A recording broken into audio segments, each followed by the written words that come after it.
Nuevamente, bienvenidos y bienvenidas todos y todas a este espacio y en esta oportunidad es un gran gusto encontrarme con otro de los compañeros de aquella época de estudios en la Universidad del Valle, en lo que se constituía por aquel entonces como el Plan de Psicología. En estos momentos me encuentro con un estudiante también de esa época, compañero nuestro, egresado también de esa generación. Me refiero a Ezequiel Franco. Bienvenido, Ezequiel, y gracias por aceptar la invitación. Albert, bien, muchas gracias. Gracias a ti por tenerlo en cuenta.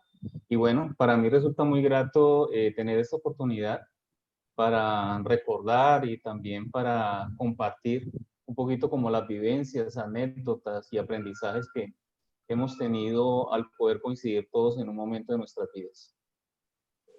Excelente. Y precisamente nuestra alma mater, la Universidad del Valle, cumple este año, cumplió a mediados de este año, pero se celebra durante el mismo año 75 años de su establecimiento, de su fundación, como una entidad educativa de gran renombre, no solamente en el área geográfica del suroccidente colombiano, pero a nivel nacional, y también incluso ha trascendido fronteras y ha llegado al orden de lo internacional por medio de investigaciones, de estudios y de interfaces académicas y demás. ¿Qué significa para ti precisamente, Ezequiel, esta universidad? Pues mira, para mí haber hecho parte, haber podido estudiar en la universidad me representa un orgullo muy grande. Creo que para mí siempre ha sido como un punto de distinción. Siento como que hay un respaldo institucional que puso una huella en mi formación como psicólogo y eso yo creo que me ha dado como mucha seguridad en los diferentes ámbitos en los cuales he tenido oportunidad de desenvolverme laboralmente. Yo creo que me siento absolutamente orgulloso de ser egresado de la Universidad del Valle. Interesante punto de vista. Y aparte de ello, Ezequiel, ¿cómo ves el paso de que inclusive si nos remontamos a esa historia, a esa significación de esa historia también, cuando nosotros llegamos allí en 1991 a estudiar esa carrera tan interesante, era simplemente un plan que estaba circunscrito a la Facultad de Educación. Educación. Era el departamento de psicología que estaba dentro de esa facultad de educación. Y nosotros estando allí en el 93 se convierte precisamente en una escuela de psicología para dar lugar después en años siguientes al instituto, que es lo que es hoy en día. Y ese instituto está a meses, muy poco tiempo, según la información que hemos logrado conseguir del alma mater, que se va a pasar a dar oficialmente el paso a facultad. No hay inclusive un nombre específico para esa facultad, pero es una facultad de psicología, independientemente del nombre. ¿Cómo ves este cambio y qué significa ello para ti también? Eh, pues yo creo que en términos formales, me parece que es un crecimiento de, del área de la psicología en la universidad. Yo creo que 75 años y creo que hoy precisamente Marco, un compañero nuestro, sacaba una información en WhatsApp donde la categorizaban como la segunda mejor escuela de psicología en Colombia. Entonces, independientemente del lugar donde se encuentre, yo siempre valoro muchísimo la calidad de los docentes, la calidad investigativa, la calidad del pensum académico, que yo creo que lo ha llevado a tener en este momento la opción de convertirse en facultad.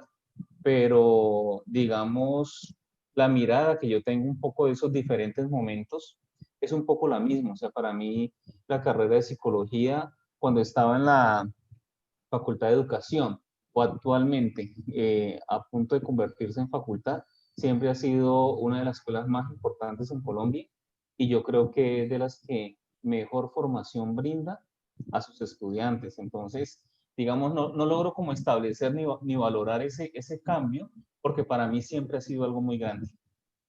Entonces, para mí, cuando estaba en la facultad era muy valioso en términos de las características de formación, del pensum y calidad de docente, y actualmente la contemplo igual.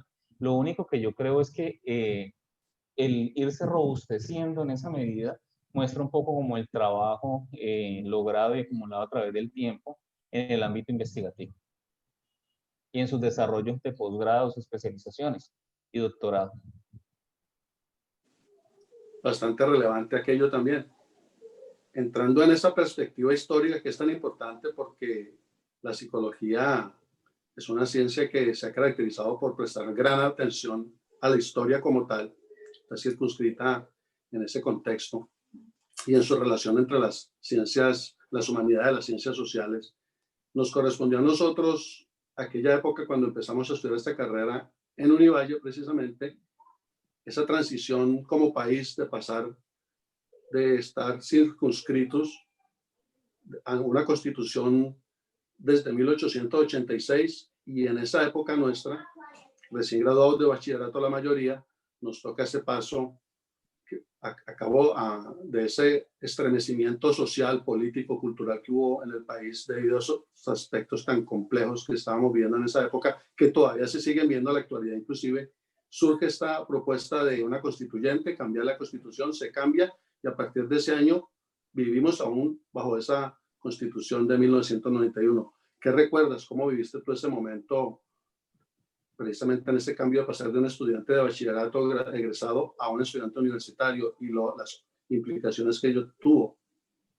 Pues mira, yo estudiaba, mi vida se inscribía en un barrio de Cali, en un barrio popular de Cali que era el barrio San Carlos. En ese mismo ámbito quedaba el colegio donde yo estudiaba, que era el Colegio Parroquial Santiago Apóstol, que era un colegio industrial. En ese mismo barrio vivían unos familiares, estaba como mi grupo de amigos, entonces casi que yo en términos generales te puedo decir que mi vida estaba inscrita en ese espacio, en el espacio del barrio. A su vez también mis compañeros de colegio pues vivían muy cerca y básicamente mi relación era en ese lugar.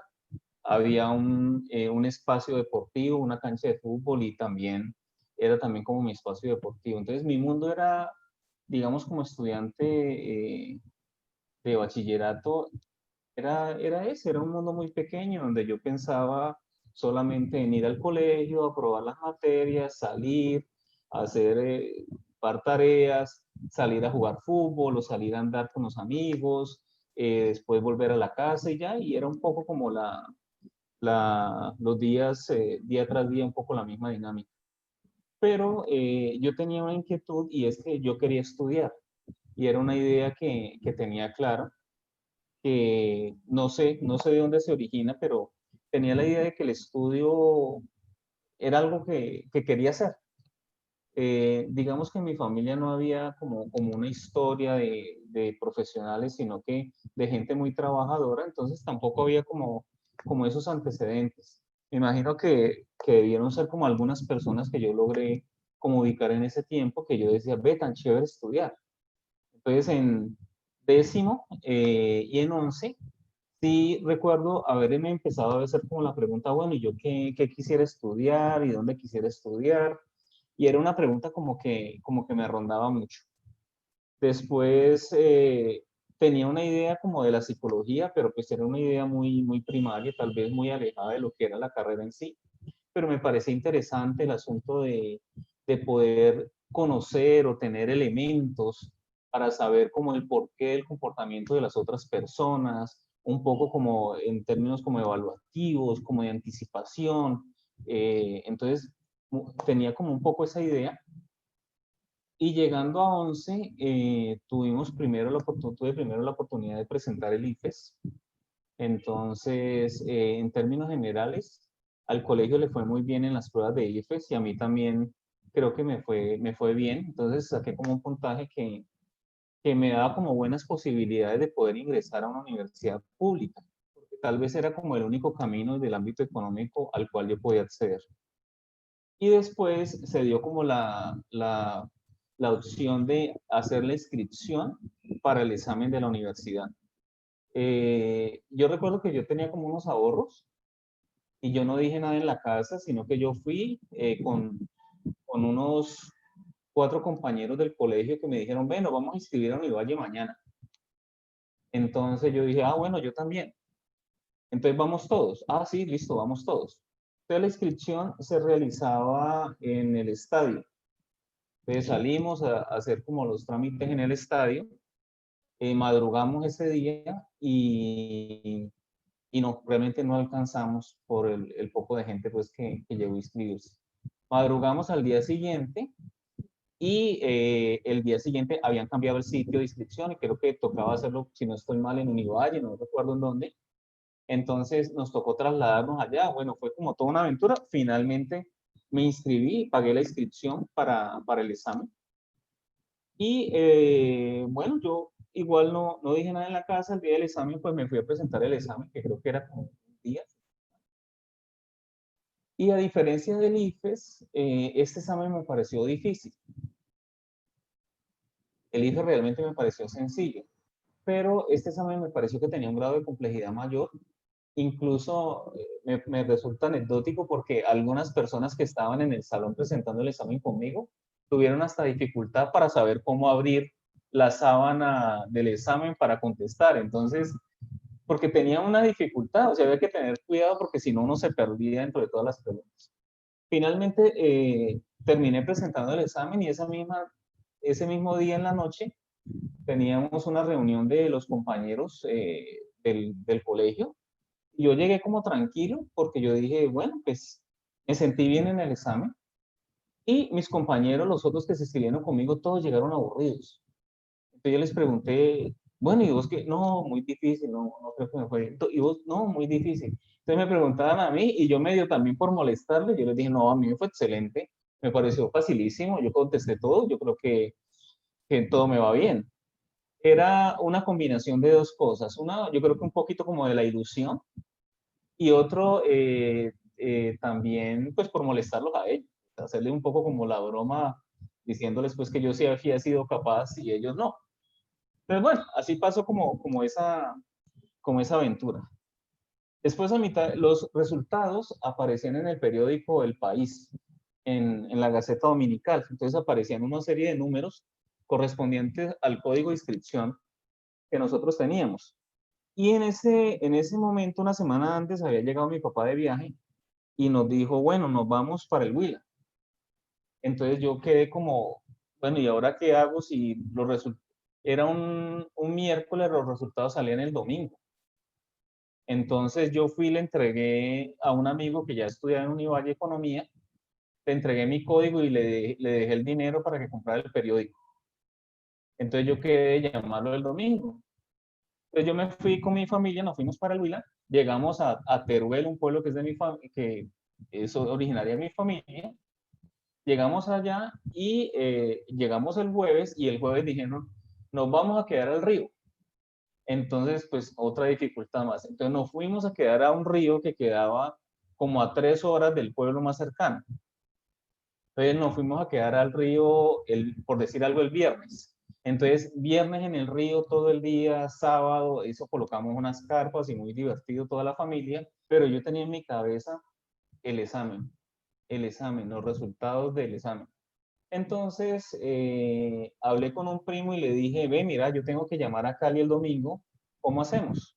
Me dijo, no, pues muy sencillo, nos levantamos a las 5 de la mañana, nos vamos caminando por carretera y llegamos a las 8 de la mañana al pueblo más cercano y llamamos de Telecom. Entonces, ah, sí, bueno, listo, así quedó. Yo pues le dije a mis papás que pasaba eso y bueno, listo. Al día siguiente pasó eso, nos fuimos a las 5 de la mañana, llamé a Cali a mi amigo y me dijo, mira, aquí veo que está tu código, o sea que quedaste, tenés que venirte ya a presentar papeles porque no perdes el cupo. Entonces me devolví otras 3 horas caminando, llegué otra vez a las 11 de la mañana al sitio donde estaba mi familia en el río y les dije, me tengo que ir para Cali.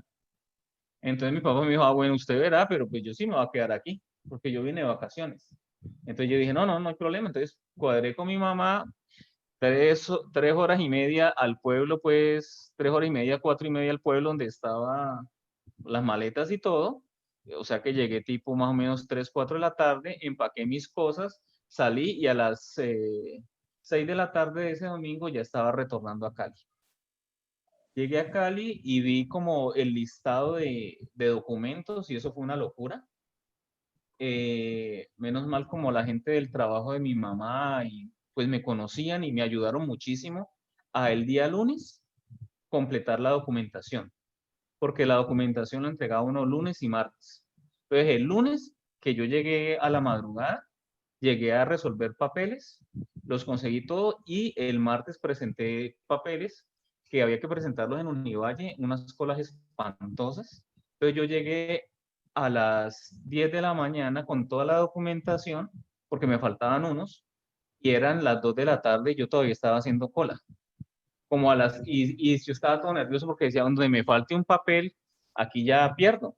Pero no, menos mal entregué toda la documentación. A las 4 de la tarde ya salí de allí con, ya habiendo asentado pues matrícula y dejando todo listo pues para eso. Entonces recuerdo que, como yo te explicaba, mi vida era en el barrio y yo empecé a salir cuando me matriculé a la universidad y yo veía la universidad como un espacio absolutamente diferente.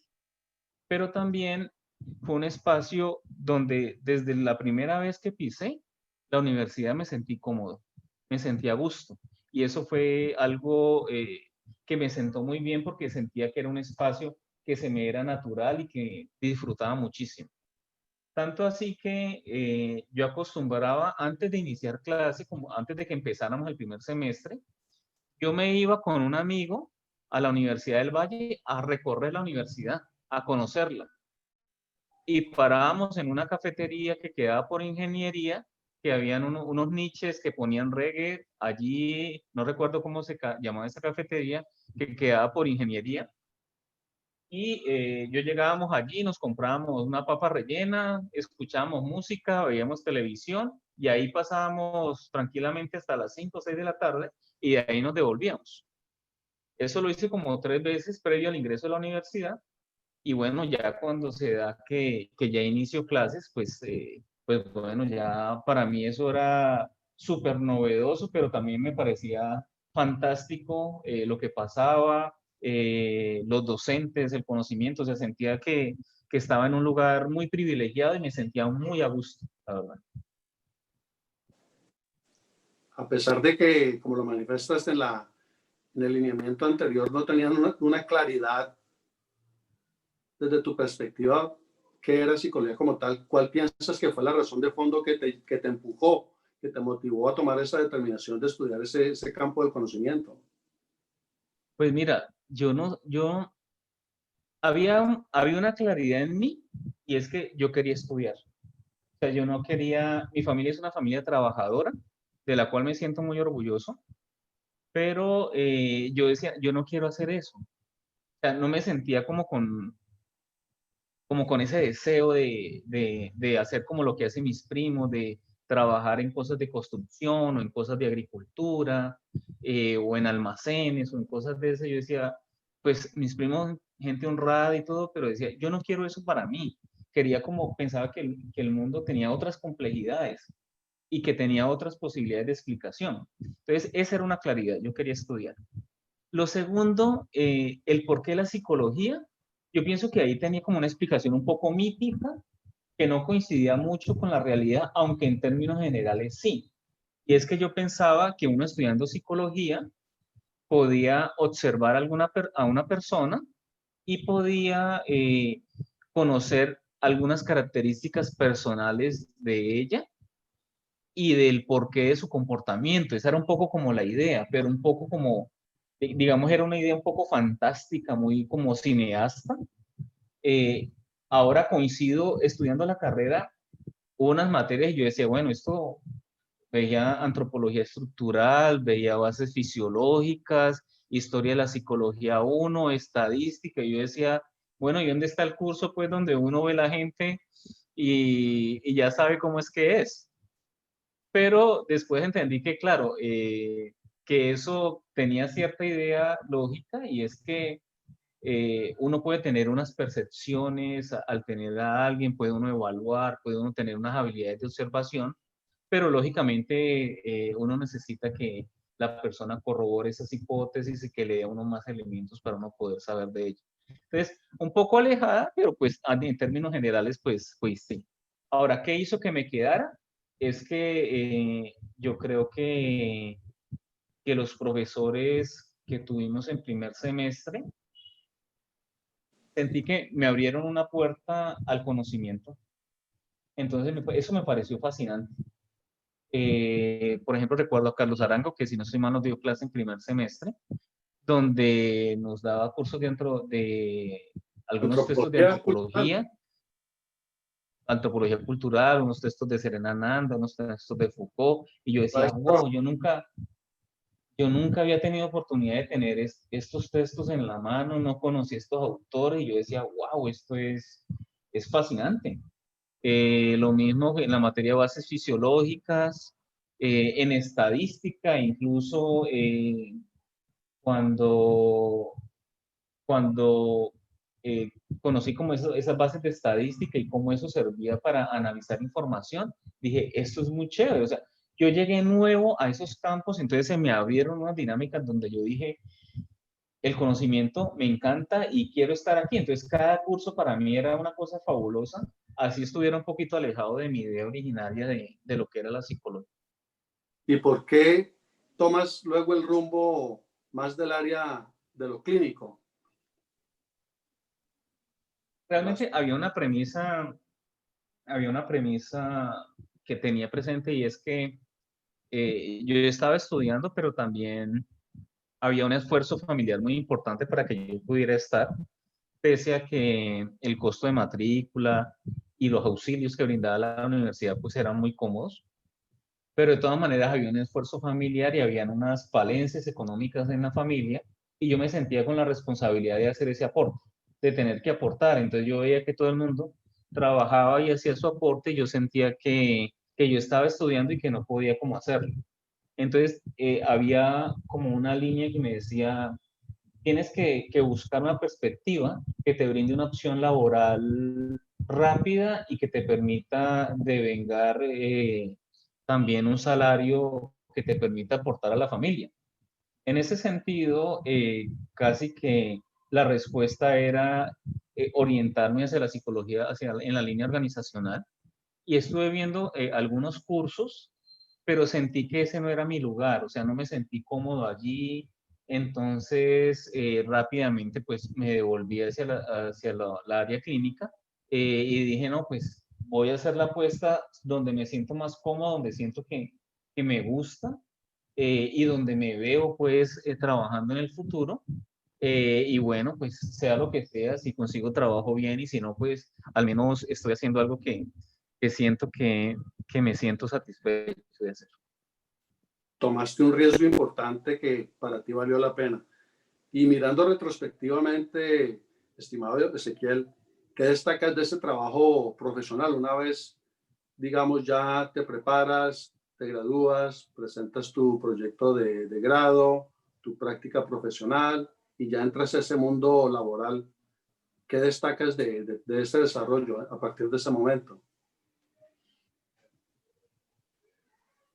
Hay algo que, que yo creo que fue muy afortunado en la formación que nosotros tuvimos, y es que sin importar el lugar donde nosotros nos desempeñamos laboralmente, siempre había que tener claro cuál era el lugar del psicólogo y cuál era el lugar ético de nuestro quehacer.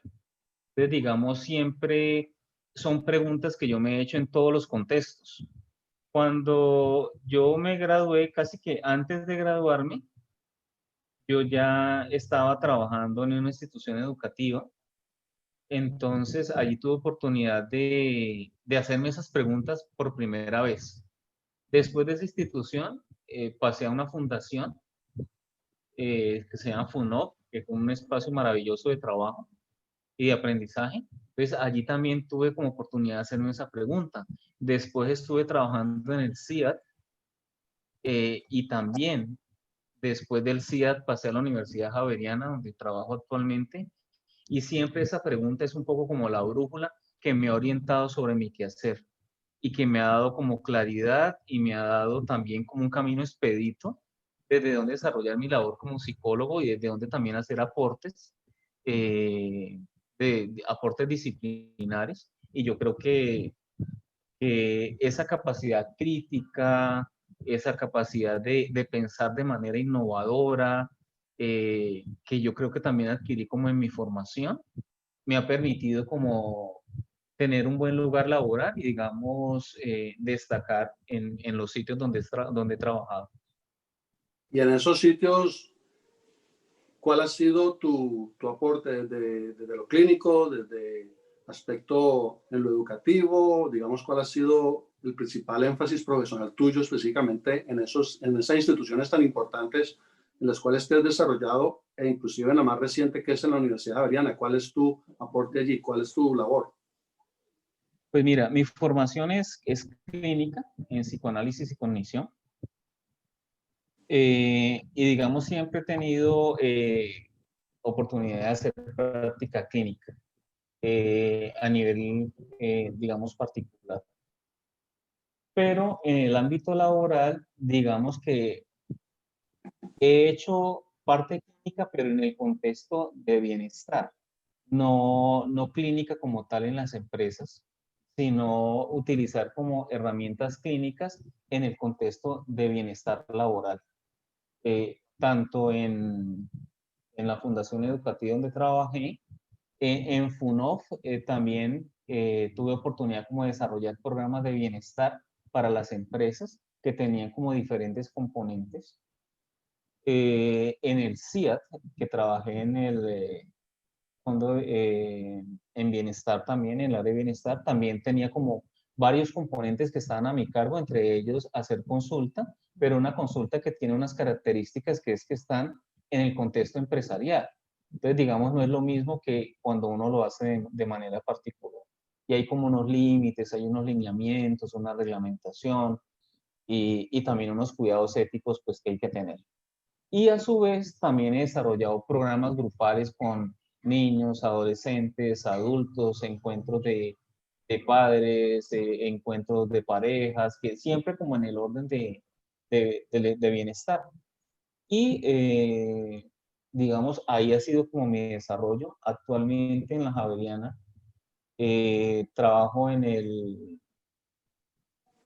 el centro de bienestar, paradójicamente, y allí lo que realizamos es consulta en el contexto universitario, ya no en el contexto pues laboral, sino en el contexto universitario, y también hacemos diferentes programas de bienestar y de salud. Pienso que ya queda un poco más clarificado el asunto con esta explicación. Gracias por ella.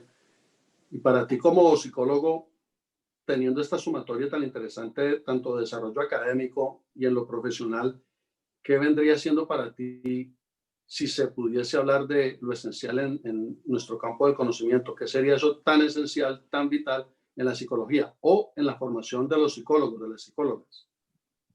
Pues mira, yo con el tiempo, cuando uno está en la universidad, uno se vuelve como muy crítico y muy celoso de los enfoques. Entonces, por un lado están los psicoanalistas, por el otro lado están los humanistas y por otro lado están los comportamentos. Entonces, son diferentes modelos explicativos y yo con el tiempo, digamos que mi enfoque es psicoanálisis y es un enfoque, es un modelo explicativo que me ha permitido trabajar en todos los ámbitos y que me da una explicación que para mí es satisfactoria y que me da herramientas para poder, lógicamente, ejercer mi trabajo. Pero también considero que hay otros modelos explicativos interesantes y yo creo que un punto es poder uno conversar, poder uno encontrarse con diferentes puntos de vista y ser crítico. Y tener uno esa posibilidad, tener la posibilidad de conversar de manera crítica y buscar ser innovador, buscar hacer algo diferente. Yo creo que sin importar el enfoque en que cada estudiante se forme, debe ser crítico debe tener como esas habilidades de comunicación y tiene que tener como capacidad de innovar, capacidad de hacer algo distinto. Eso para mí, digamos, ha sido muy importante en mi trabajo y que yo valoro en los colegas también. Pero no solamente de la psicología, sino también la posibilidad que uno tiene de encontrarse con otros saberes. Poder uno hablar con ingenieros, poder uno hablar con diseñadores, poder uno encontrarse con otras áreas de disciplina, de otras disciplinas, y uno sentir que allí el conocimiento se mueve de otra manera, que allí hay otras miradas sobre un mismo objeto y que le permite también a uno poder ampliar como la perspectiva. A veces los psicólogos somos tal vez muy cerrados y somos muy entre nosotros, y yo creo que una habilidad importante es poderse abrir y poder tener la posibilidad de tener diálogo con otras disciplinas y poder trabajar con otras disciplinas. Sería pertinente también poder saber, porque imagínate tú, trabajas desde la perspectiva clínica con una visión clínica, trabajas en un ámbito recientemente en lo universitario, en el bienestar universitario, para generar un mejoramiento de la calidad de vida del grupo estudiantil, profesoral, y que haya un buen equipo de trabajo, digámoslo así, y hayan unas buenas oportunidades de potencializar el conocimiento en esa universidad. ¿Cómo has vivido, cómo te has adaptado precisamente a esto tan fuerte desde principios de este año del confinamiento, de la pandemia? Una persona que está tratando de promover el bienestar social en una universidad. ¿Cómo te has adaptado a ello?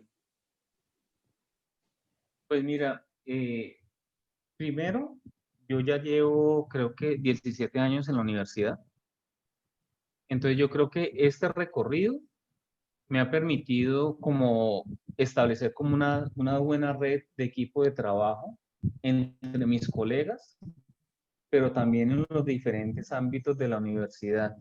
Entonces, digamos que yo conozco como desde las diferentes disciplinas en la universidad su aporte y en qué están trabajando. Entonces, digamos, todo este tiempo me ha permitido eso. La universidad tiene unas plataformas tecnológicas que ha puesto como a disposición de todos los equipos profesionales, y digamos que hemos podido, entre comillas, cumplir con las labores que ordinariamente haríamos en el campus desde el ámbito virtual. Entre comillas, porque no es igual, pero de todas maneras, la consulta la podemos hacer virtual. Talleres los podemos hacer virtual, conversatorios, webinar, conferencias, charlas, digamos, se puede hacer virtual. Digamos que es diferente, pero también es el descubrimiento de un mundo distinto. Digamos, nosotros tenemos una actividad que se llama Salud, donde se hacen diferentes actividades de promoción y prevención de la salud, y tiene un componente presencial muy importante. Entonces, era el componente de las consultas en físico, en vivo, de diferentes especialistas, y ahora nos tocó hacerlo virtual, y digamos que es otra modalidad donde hay servicios que no se pueden adaptar, por supuesto, pero también hay unos nuevos servicios que se pueden implementar.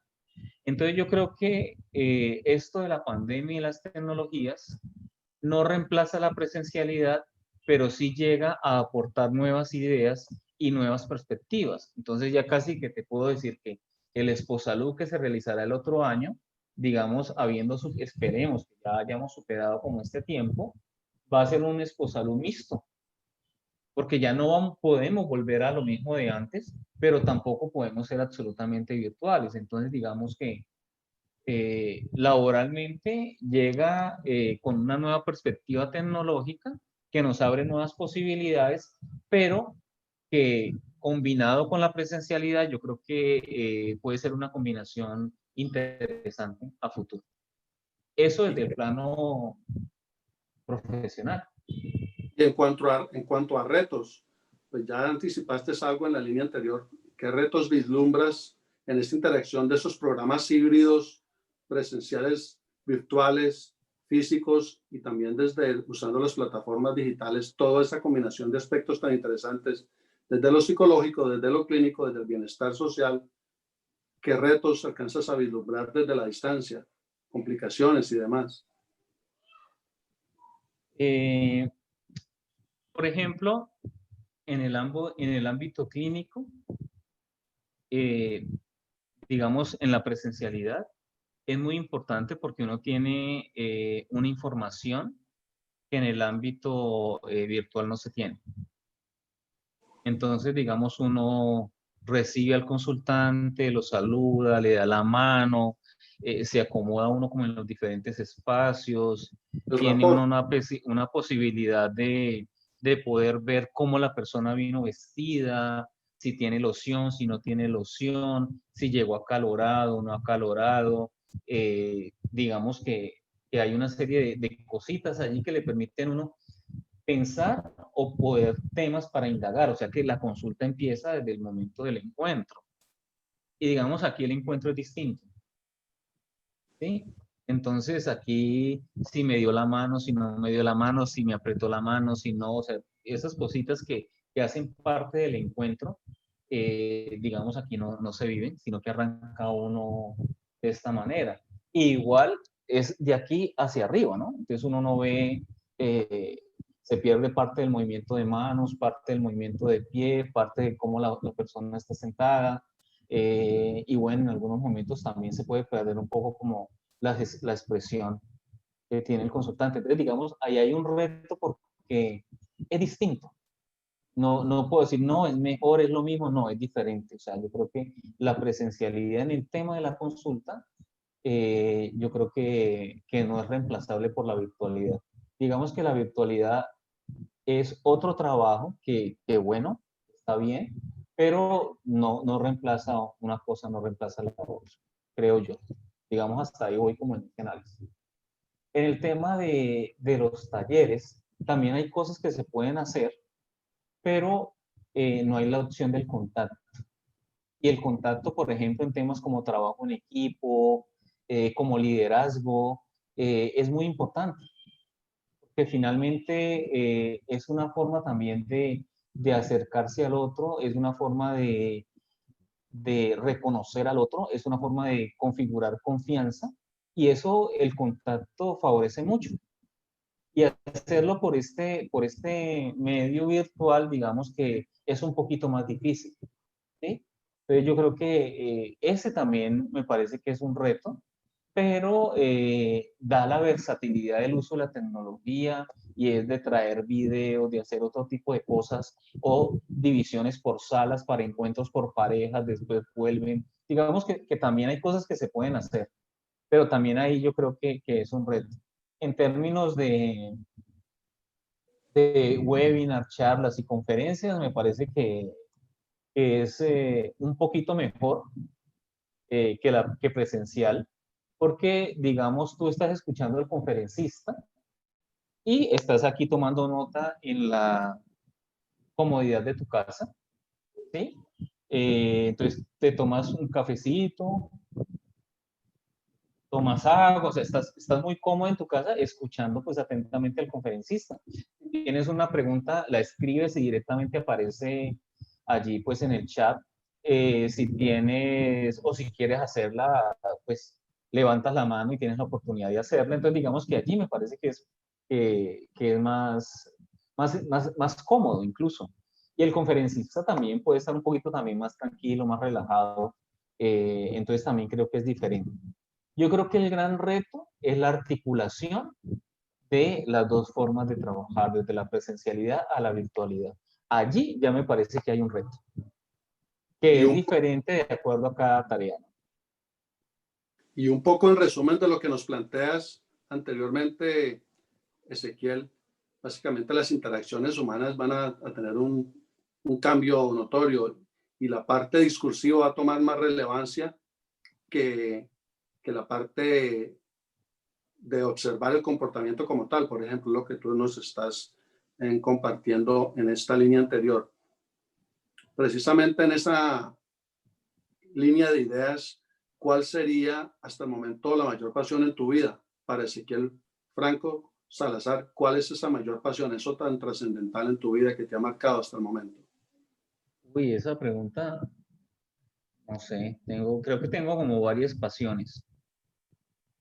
Yo creo que una pasión mía es el conocimiento en sí, es poder, y no solamente psicológico, sino desde otras disciplinas también, o sea, poder escuchar, poder aprender cada día, desde el conocimiento formal hasta el conocimiento no formal, o sea, siempre es como tener esa perspectiva de poder conocer, poder saber cosas, no solamente de lo intelectual, sino me resulta interesante poder, no sé, hasta poder hacer una mesa en madera, hasta poder, no sé, hacer una pared en ladrillo, pero también en el conocimiento, por supuesto. Entonces, esa es una pasión. Siempre querer como aprender cosas de diferente índole, siempre querer conocer, eso me apasiona.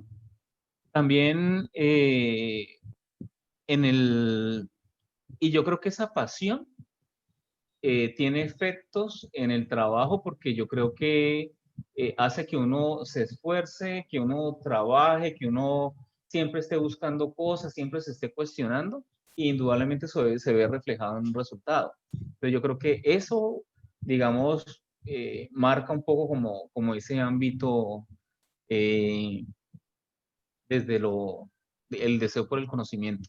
Pero también siempre pensar en algo distinto, en algo nuevo. O sea, siempre también pienso, lógicamente no en todo, pero siempre quiero como conocer, ver si hay otras formas de trabajar, ver si hay otras formas de encontrarse y de resolver problemas. Y eso me ha llevado a poder participar como de equipos interdisciplinarios en trabajos de metodologías de innovación para solución de problemas. La vida me llevó allí, o sea, no es una cuestión como que, sino que estaba allí y yo dije, wow, qué chévere, y bueno, en este momento hago parte de un equipo que se plantea como esas dinámicas, de la cual hace parte ingenieros, diseñadores, psicólogos, y son bienvenidos de diferentes disciplinas. Y se utilizan dos metodologías, una que se llama TRIS y una que se llama Design Thinking. Entonces, lo que busca es un método para aplicarlo a un problema, y equipos interdisciplinarios hacen la aplicación de ese método y llegan a algunas alternativas de solución. Entonces, el deseo por el conocimiento, la innovación, y hay otra pasión que tengo, que es con los deportes, o sea, que yo creo que en eso tú y yo podemos compartir pasiones por el fútbol, por el tenis y por el automovilismo. Claro, claro. Recuerdos muy intensos respecto al deporte como tal en el ámbito universitario. Interesante también poder saber, rescatar ese aspecto y como lo planteas en la línea anterior, que como tú lo acabas de compartir, la vida misma te llevó a trabajar interdisciplinariamente y a compartir tu conocimiento y a recibir conocimientos de otras áreas, de otras disciplinas, específicamente hablando cuáles te han aportado a ti, qué otras disciplinas, aparte de los saberes psicológicos, han abordado a la persona de Ezequiel para llevarlo a producir nuevo conocimiento. Pues mira, en la universidad había un proyecto que se llamaba Proyecto, en la Universidad Javeriana, había un proyecto que se llamaba Proyecto Andar. Y ese proyecto lo que buscaba era generar como alternativas de movilidad para personas que tuvieran paraplegia.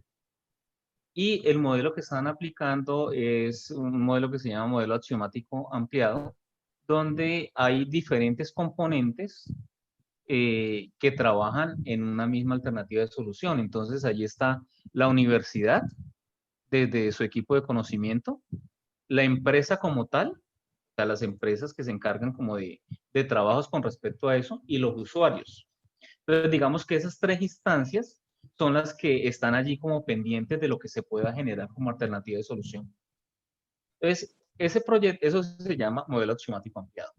Y estaban utilizando una metodología que es una metodología de origen ruso que se llama TRIS, que se llama no, bueno, no sé ruso, pero es como solución de problemas inventivos, algo así.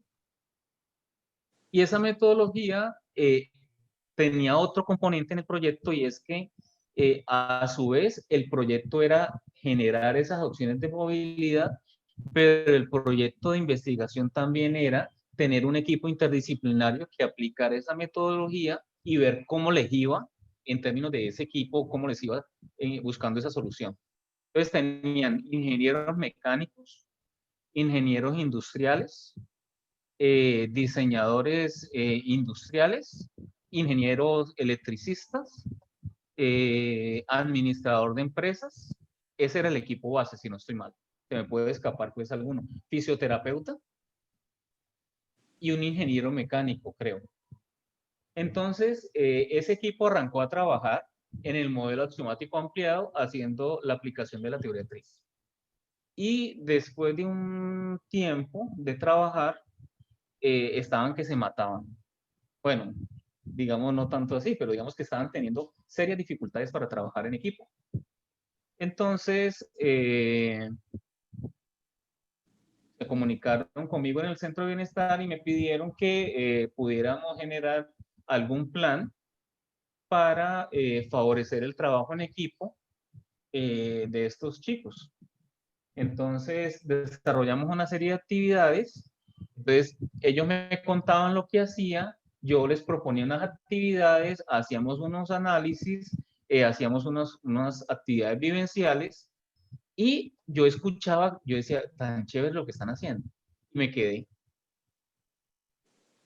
quedé pues ahí en el proyecto y el proyecto pues terminó y después me siguieron, ya casi que de un momento a otro sentí que como que ya era parte del equipo y seguimos trabajando y actualmente cuando haya alguna demanda para aplicar esa metodología o algo, pues ya hago parte como del equipo de base que va a trabajar eso. Entonces, allí era una variable que no estaba contemplada y es la interacción de diferentes personas, diferentes formas de pensar y diferentes disciplinas.